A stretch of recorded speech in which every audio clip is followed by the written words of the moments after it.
ప్రభునందు ప్రియమైన వాళ్ళగా ప్రభు అయిన యేసుక్రీస్తు నామమున మీ అందరికీ శుభాభివందనములు.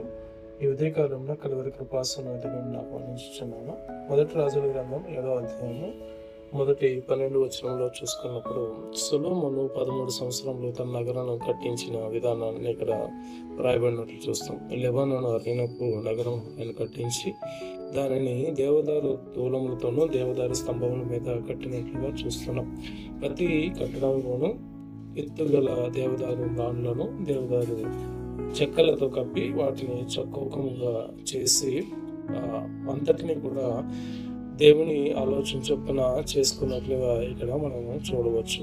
అయితే ఫరో కుమార్తె కూడా ఒక మంటపం వంటి నగరాన్ని కూడా కట్టించినట్లు చూస్తున్నాం. ఈ విధంగా గొప్ప ఆవరణములకు చుట్టూ 3 వరుసల చెక్కిన రాళ్లను, ఒక వరుస దేవదారు తూలములను ఉంచినట్లు యెహోవా మందిరంలోని ఆవరణము కట్టబడిన రీతిగానే ఆ మందిరపు మంటపమును కూడా కట్టినట్లుగా ఈ లేఖన భాగంలో మనం చూడవచ్చు.